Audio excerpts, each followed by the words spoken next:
Se trata de recomenzar. Se trata de transformación. De tener la seguridad que no fui tan lejos para que Dios no pudiera alcanzarme. Se trata de perdón. Se trata de restauración. Se trata de recomenzar. Yo soy Sebastián Soares, pero desde niño me conocen como Bastos. Yo soy una persona que nací en hogar espiritista. Llegué a comer alimento sacrificado al diablo. Mi nombre es Lucía. También nací y me crié en Alagoas. Pero mi familia también era una familia con muchos conflictos y mucha confusión. Porque mi padre era alcohólico, le pegaba mucho a mi madre y abusaba de mis hermanos. Y cada vez iba de mal en peor. Y al conocer a Bastos, yo me daba cuenta que mi hogar sería diferente. Y en 1978 tomé la decisión de casarme con ella, aún con la oposición de mi familia. Al tercer año del casamiento, incluso al segundo año de casados, ya comenzó a salir todo mal. Las cosas comenzaron a suceder de una manera asustadora. Recuerdo que yo salía con mis amigos el fin de semana tomando el dinero de mi trabajo y gastándolo todo bebiendo licor el fin de semana. Y ella estaba en casa sin comida. Yo era el causante de todo el pánico en mi casa, en mi hogar. Y fue un día que llegué, lo recuerdo muy bien, y ella habló conmigo, yo estaba embriagado. Y mientras ella hablaba, yo le levanté la mano y golpeé por primera vez el rostro de mi esposa. A aquella persona a la que prometí en el altar amar, allí la había realmente lanzado al suelo con una muy fuerte bofetada en el rostro. Solo Dios es el que podía hacer algo en nuestra vida, porque nuestro casamiento ya no tenía ninguna base, no teníamos cómo continuar. Al lado de nuestra casa vivía una señora que era adventista y nosotros no sabíamos. Entonces mi esposa fue donde su vecina, pues eran amigas, ¿así?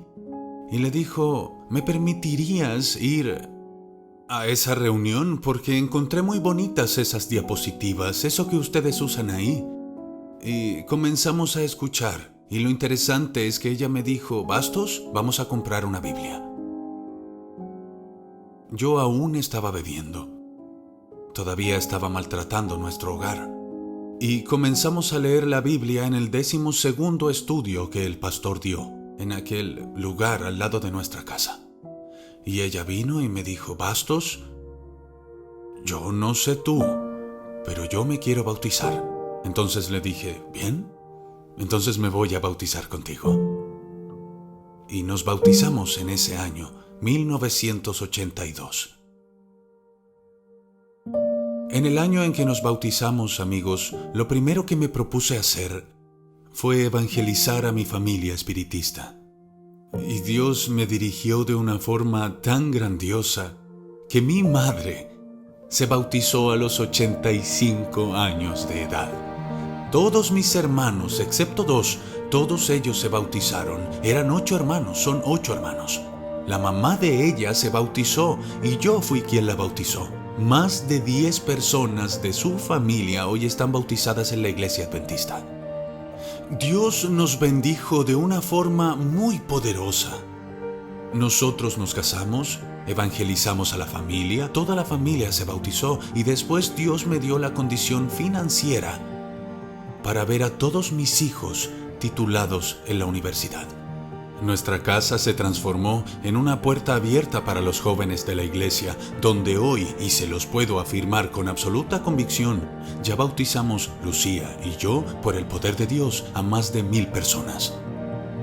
Él me sacó de las tinieblas, de la oscuridad del sufrimiento, a una vida de alegría. Educó a mis hijos porque no fui yo. Fue Él quien los educó por mí. No tengo cómo pagar y sé que todo el mundo será feliz si hacen lo mismo que hice yo. Abrazar a Jesús sin dudarlo y sin demorar.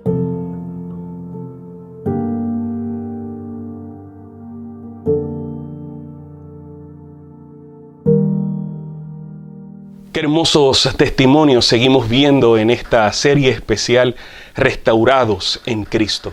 Le doy gracias al Señor porque una vez más el Espíritu de Dios amonestó tu vida y te has conectado para recibir bendición. En esta hora quiero hablarte de que fallar no significa fracasar.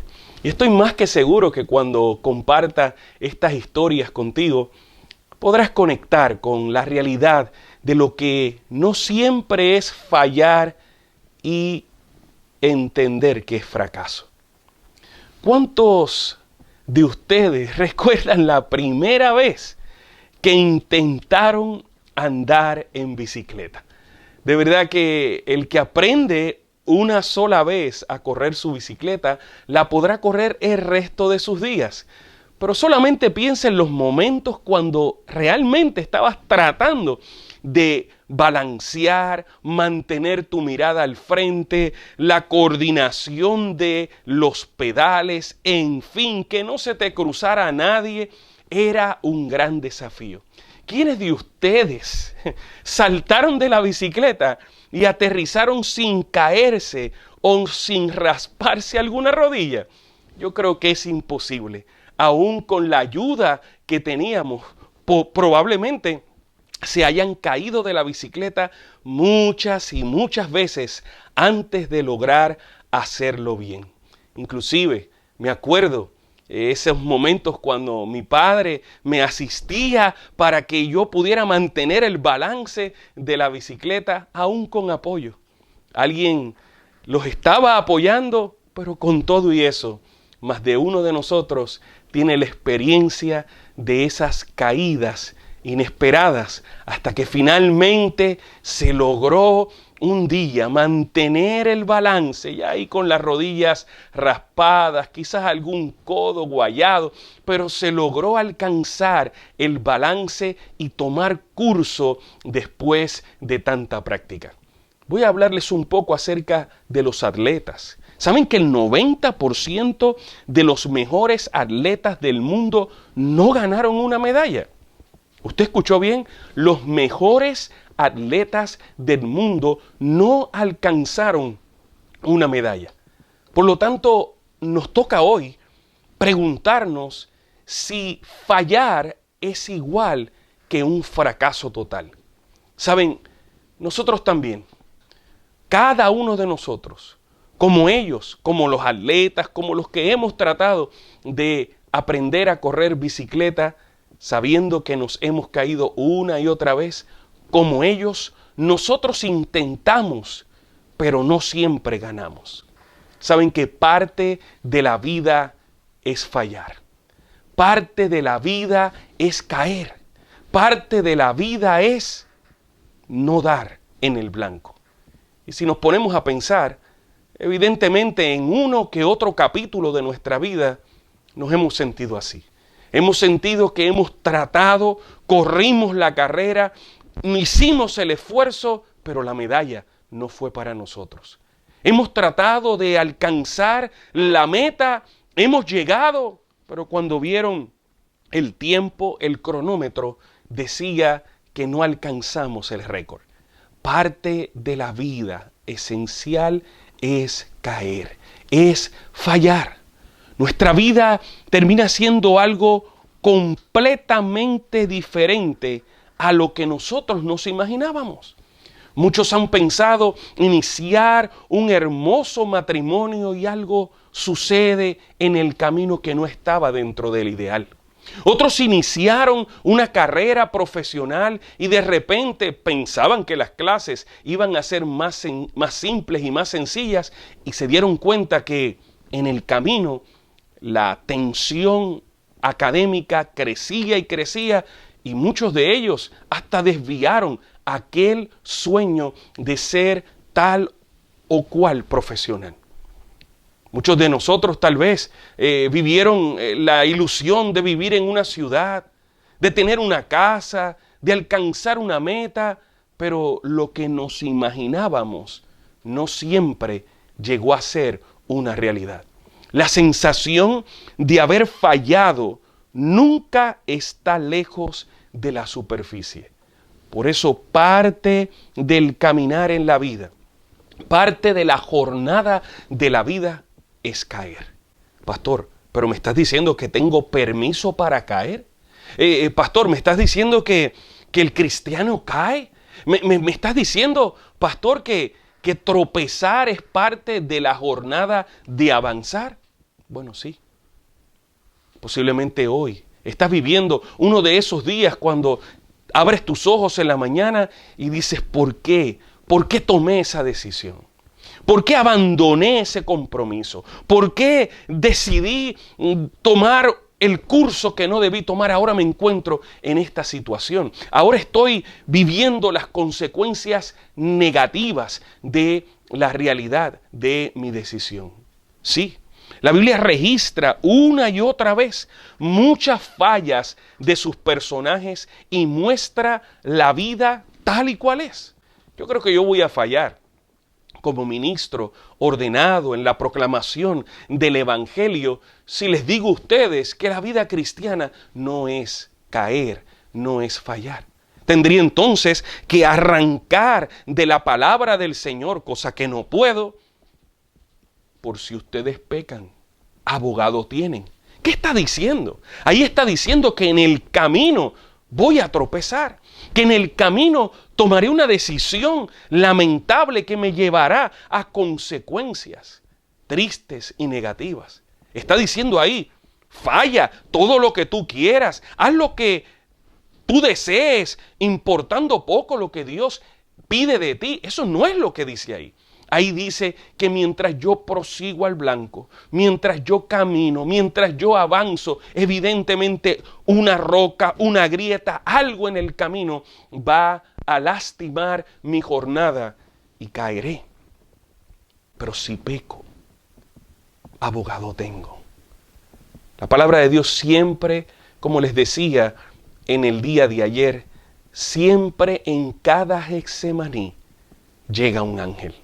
Yo quiero invitarlos hoy a la palabra del Señor específicamente. Pudiéramos hablar de David, pudiésemos hablar, en fin, de Sansón, pudiésemos hablar del mismo Moisés, pudiésemos hablar de muchísimos personajes bíblicos que realmente en el camino y en la jornada de la vida tropezaron, cayeron, fallaron, pero no fue el final para ellos.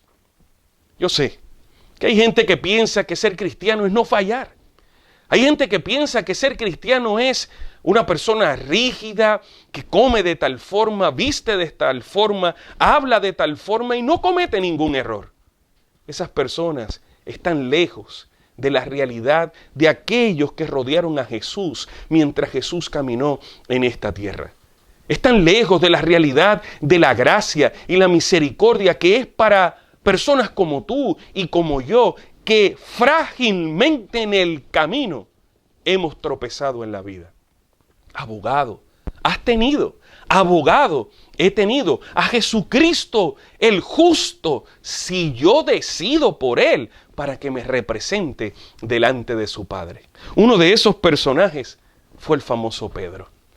Tengo que en esta Semana Mayor, en la semana cuando muchos recuerdan la crucifixión y muerte del Salvador, tengo que hablar de Pedro.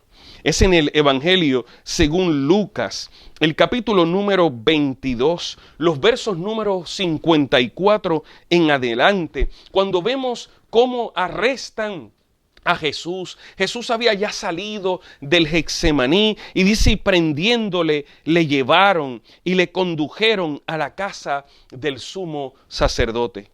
Y Pedro le seguía de lejos. Y habiendo ellos encendido fuego en medio del patio, se sentaron alrededor, y Pedro se sentó también entre ellos. Pero una criada, al verlo sentado al fuego, se fijó en él y le dijo, también este estaba con él, refiriéndose a Jesús. Pero él, refiriéndose a Pedro, lo negó, diciendo, mujer, yo no lo conozco. Un poco después, viéndole otro, dijo, tú también eres de ellos. Y Pedro dijo, hombre, no lo soy. Como una hora después, otro afirmaba diciendo, verdaderamente también éste estaba con él, porque es Galileo. Y Pedro dijo: hombre, no sé lo que dices. Y enseguida, mientras él todavía hablaba, el gallo cantó. Entonces, vuelto el Señor, miró a Pedro, y Pedro se acordó de la palabra del Señor: antes que el gallo cante, me negarás 3 veces. Y Pedro, saliendo fuera, lloró amargamente. Pedro, el gran Pedro, el que cuando de repente había que decir algo, por su edad, saltaba al frente y en ocasiones hasta habló primero que Jesús. En ocasiones también Jesús tuvo que decirle: Pedro, por favor, no te toca. En ocasiones le dijo: Satanás, apártate de mí, por el espíritu que estaba usando a Pedro. Pedro, el que evidentemente luego lo vemos en la proclamación del Evangelio, cuando miles y miles de personas se bautizaban en un solo día. Pedro, fallando, negando a Jesús. Jesús le había advertido que antes que aquel gallo cantase en aquella madrugada, Pedro lo iba a negar en 3 ocasiones. Y en un lapso, en ese tiempo, una y otra vez, ¿se pueden ustedes imaginar cómo les retumbaba a Pedro? Uno de los personajes que le estoy mencionando, después de David, Moisés y otros, fue Pedro. Pero Pedro caminó al lado de Jesús y falló. Pedro escuchó a Jesús y falló. Pedro vio los milagros de Jesús y falló. Eso me lleva a mí a pensar que tú y yo somos frágiles. Pedro caminó con el Maestro. Pedro disfrutó de su presencia. Lo vio orar aquel día en el Getsemaní. No aquel día, cada vez que Jesús se retiraba a orar.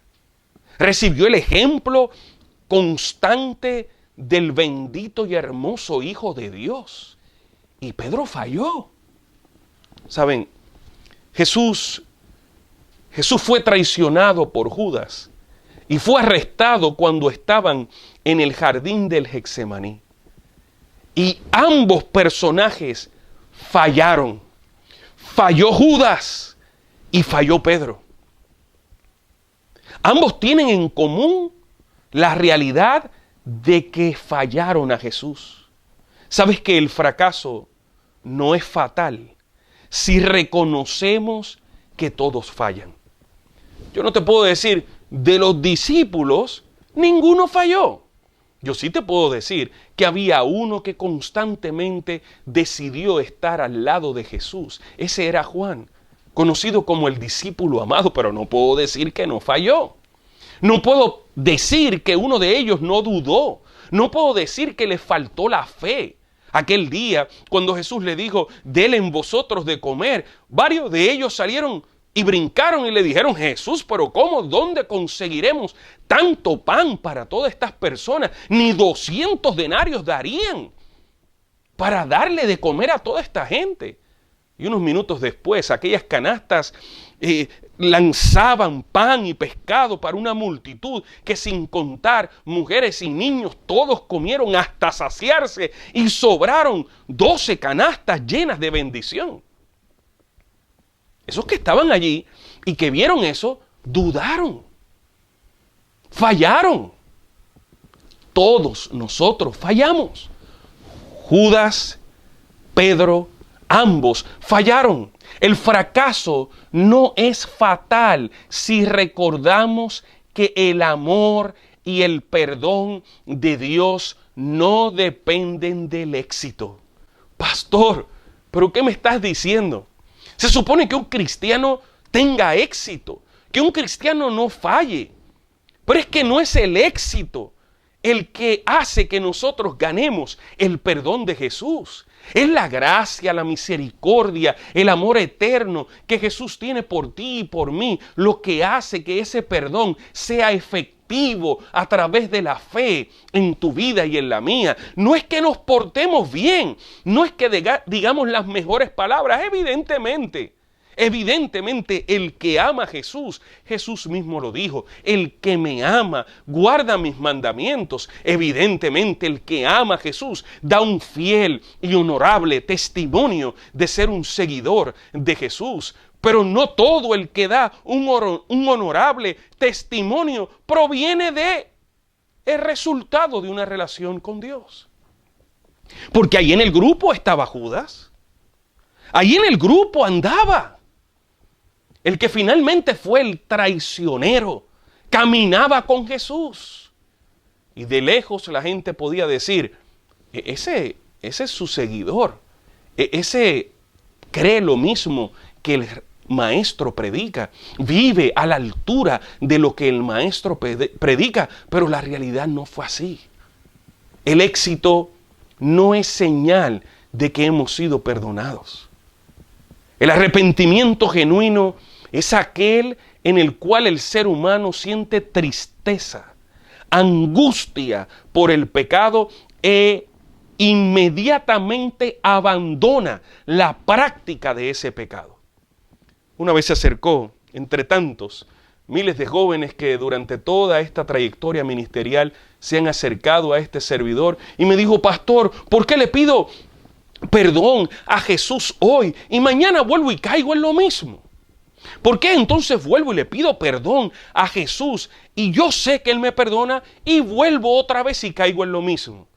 Y yo mirándolo a los ojos le dije, querido joven, nunca te has arrepentido. Porque el arrepentimiento causa una tristeza tan profunda en el corazón que lo vemos en la vida de Pedro. Pedro dice la Biblia que lloró amargamente. ¿Por qué? ¿Por qué? ¿Qué era lo que le dolía a Pedro? A Pedro le dolía el haber negado al Maestro. Ese intenso y profundo dolor, esa tristeza que causó el haber rechazado a Jesús y no ser fiel y leal a decir sí soy su seguidor, por temor a que lo agarraran y también lo llevaran a un calabozo y finalmente lo asesinaran en el Gólgota. Por miedo, por cobardía, tal vez porque dudó. Pero Pedro, a diferencia de Judas, que vivió remordimiento, no es lo mismo vivir un arrepentimiento que un remordimiento. Yo no sé si en el día de hoy estás considerando entre la línea de vivir en el remordimiento de lo que hiciste, cómo fallaste, o en la línea de ir al otro lado y decir, esta tristeza es muy grande, me arrepiento, ando buscando que el Señor cambie mi vida. Él lo puede hacer. Pero lamentablemente el control que tomó Judas sobre aquel remordimiento, en vez de ir a Jesús, en vez de acercarse a Jesús, lo había llamado hasta amigo. Jesús le dijo amigo a Judas. Pero en vez de solicitar la gracia disponible en la vida de Jesús para Judas, la misma gracia estaba disponible para Pedro. En vez de salirla a buscar, tomó control de aquel remordimiento. Aquel remordimiento tomó control de él. Y usted y yo conocemos la historia, cómo agarró una cuerda y en un árbol puesta en su cuello se ahorcó aquel día. Pedro, dice la Biblia, que lloró amargamente. ¿Qué tipo de mirada le dio Jesús a Pedro? ¿Qué hizo que quebrara su corazón? ¿Qué ojos fueron los que pusieron su mirada en los ojos de aquel pecador que había fallado? Pedro había fallado. ¿Cómo fue que Jesús lo miró? Yo quiero compartir con ustedes que la realidad de Pedro se desboronó su corazón. Después de aquel momento, y lo único que pudo hacer fue salir y llorar amargamente. Los detalles los comparto con ustedes del deseado de todas las gentes. En aquel amable semblante, leyó profunda compasión y pesar, pero no había ira. al ver ese rostro pálido y doliente, esos labios temblorosos, esa mirada de compasión y perdón, su corazón fue atravesado como por una flecha. Su conciencia se despertó. Los recuerdos acudieron a su memoria y Pedro recordó la advertencia: Simón, Simón, he aquí, Satanás os ha pedido para zarandearos como a trigo, mas yo he rogado por ti que tu fe no falte. ¡Qué momento! ¡Qué mirada! Cuando esa compasión y esa misericordia trascendió al corazón de Pedro y quebró a aquel hombre rudo, mal hablado. La Biblia dice que negó a Jesús maldiciendo. No vayan ustedes a pensar que cuando le preguntaron a Pedro fue: con permiso, sé que está disfrutando de una fogata, buenas noches, bueno, ya es de madrugada, ¿usted era uno de los que andaba con Jesús? No, era una acusación directa, y las contestaciones de Pedro, un hombre rudo de la costa, era un hombre que levantaba su voz y con maldición contestó hacia atrás: yo no soy. ¿De dónde usted saca eso que está diciendo? Usted está equivocado. Sí, lo vimos. Ese es uno de los Galileos. He dicho ya en 2 ocasiones que no soy. Era un hombre rudo. Aquel día él no contestó: gracias por la pregunta. Me está dando la oportunidad de decirle no. Fue un momento muy, muy íntimo. Y ahora aquella mirada con compasión, aquella mirada con perdón, aquella mirada con ausencia de ira. Si alguien podía estar enojado con Pedro, era Jesús. Si se lo avisó, era un buen momento, y algunos de nosotros somos así. Era un buen momento para decir: te lo dije. ¿Te diste cuenta? Antes que ese gallo cantase, me negaste. Nunca debí haber confiado en ti. Pero aquella mirada fue de perdón. Aquella mirada fue de compasión. Aquella mirada fue la realidad que marcó que ese fue el punto de inflexión en la vida de Pedro. Eso fue lo que hizo que la vida de Pedro quebrara, que la vida de Pedro tuviese un giro, que aquel momento de vulnerabilidad, aquel momento íntimo, hizo que su corazón quebrara y la gracia salvadora de nuestro Señor Jesucristo fuese soberana en la vida de aquel hombre tan rudo y tan áspero. Yo te voy a decir algo: sin ese quebrantamiento no valorizamos la gracia. El pecado lo que hace es quitarnos la dignidad. El pecado lo que hace es desformarnos. El pecado nos torna rudos, crueles, ásperos, fríos. Y no es hasta que el golpe de la gracia, de tanto amor versus tanto pecado, eso fue lo que ocurrió en el Calvario. En el Calvario la gracia y el pecado se encontraron y alguien murió. Alguien murió y expiró en aquel madero. La fuerza del pecado y la fuerza de la gracia colapsaron en aquel Calvario. Y alguien murió por gracia, por misericordia. Y ese quebrantamiento ocurre en la vida de los que buscan a Jesús. Eso no ocurre en la vida de los que viven con remordimientos por ahí. Hay mucha gente que lo que hace es negar al Señor, que es aquello, lo otro, y viven completamente amargados, porque no le han dado espacio a ese golpe de salvación, no le han dado espacio a ese momento cuando el amor echa fuera el temor, cuando la luz echa fuera las tinieblas. Y siguen evadiendo, esquivando. Y no se rinden. Lamentablemente, muchos llegará el fin y no decidirán por Jesús. Las consecuencias las tendrán que vivir. Pero tú que me estás escuchando, que has entendido que fallar es parte del camino, yo te tengo una buena noticia. Hay perdón en Cristo Jesús. Hay una nueva página en Cristo Jesús. Hay oportunidades en Cristo Jesús hoy, ahora.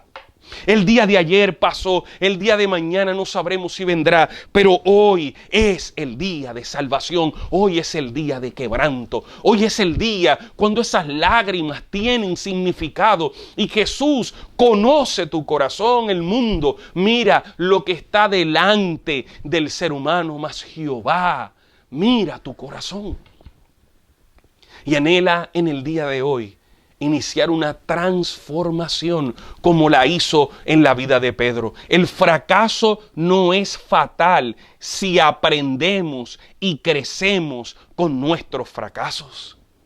Caerse es parte de la vida, pero no hay justo que se caiga sin que Dios extienda su mano, lo levante. Y de ese fracaso usted entonces mire el horizonte y se da cuenta que un nuevo día ha amanecido por esa gracia y esa misericordia. Y así como en la vida de Job, que lo pasó difícil, le fue quitado todo, Dios multiplicará, bendecirá al fiel que constantemente mantenga su dependencia en las manos de aquel carpintero divino. Esa oportunidad la tienes tú, la tengo yo. El fracaso no es fatal si dejamos atrás nuestras fallas. Aquel muchacho que se acercaba y me decía, pastor, pero otra vez tengo que pedirle perdón al Señor por lo mismo. No había dejado la falla, volvía otra vez y la adquiría. Pedía perdón y volvía otra vez y la adquiría. Lógicamente porque nunca se había arrepentido. Pero el verdadero arrepentimiento abandona la práctica, abandona la decisión malsana, abandona la decisión de vivir lejos de Dios. Eso es pecado, vivir sin Dios, vivir lejos de Dios. Las fallas son parte del camino, pero es necesario que las abandonemos. Cada uno de nosotros fallará una y otra vez. A veces fallaremos incluso con el Señor. Y cuando lo hagamos, Satanás nos dirá que no existe solución, que nuestro futuro está destruido. Pero eso no es el mensaje de Dios para nosotros. Dios tiene un mensaje de esperanza. Si pecamos, abogado tenemos a Jesucristo el justo. Podemos nosotros aferrarnos a esa bendición. La vida de Pedro evidentemente cambió. De aquel hombre que maldecía, Dios lo tornó en un hombre que proclamaba la palabra del Señor. Nunca debemos usar el fracaso como excusas para no intentar de nuevo. Es que caigo y vuelvo y caigo. Hasta que no caigas en los pies del Nazareno, tu vida no va a cambiar. Pero el día que caigas a los pies de Jesús, el Jesús que está vivo, el Jesús que todavía perdona, el Jesús que todavía limpia, el que todavía restaura, tu vida cambiará para siempre. Bien lo dice Proverbios 24:16, porque 7 veces cae el justo y vuelve a levantarse. Confiemos y recordemos, en primer lugar, que la falla no es falta si reconocemos que todo falla, que el amor y el perdón de Dios no depende de nuestro éxito, que debemos aprender a crecer con nuestros fracasos, debemos dejar atrás nuestras fallas y seguir adelante. Necesitamos confiar que todavía Cristo restaura vidas, que todavía Él puede hacer un cambio radical, completo, para gloria y honra de su nombre. Que el Señor te sepa bendecir como Él anhela hacerlo.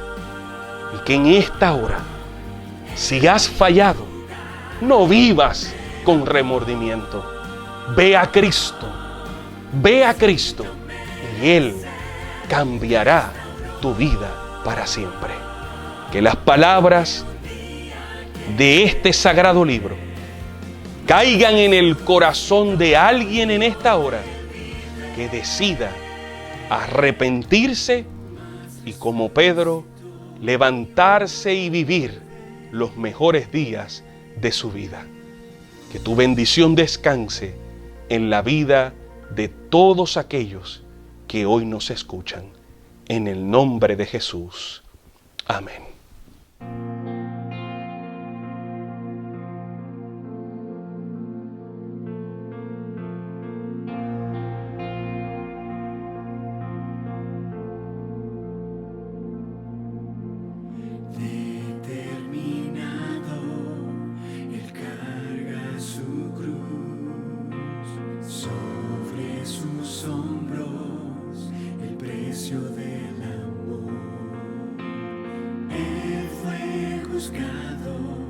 Condenado a morir, y en su faz las marcas del sufrir, clavos en tierra, sangre a derramar.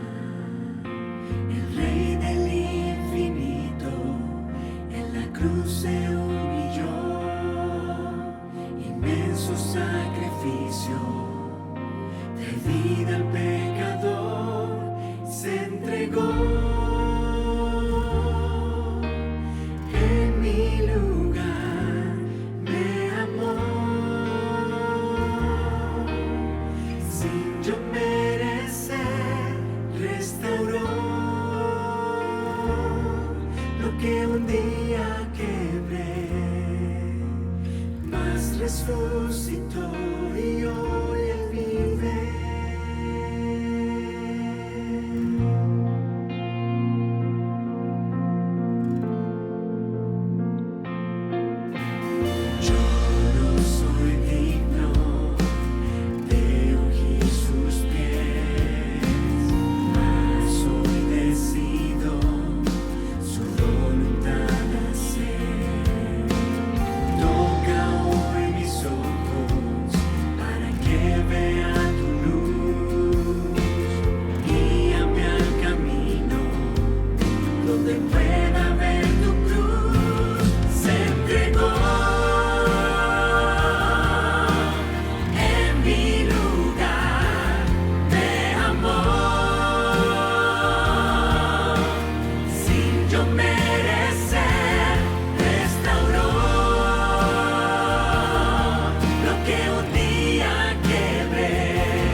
Resucitó y hoy él vive.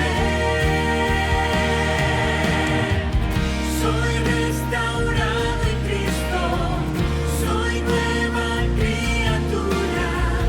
La infinita gracia me alcanzó. Soy restaurado en Cristo, soy nueva criatura. La infinita gracia me alcanzó, se entregó en mi lugar, me amó, sin yo merecer, restauró lo que un día quebré, mas resucitó.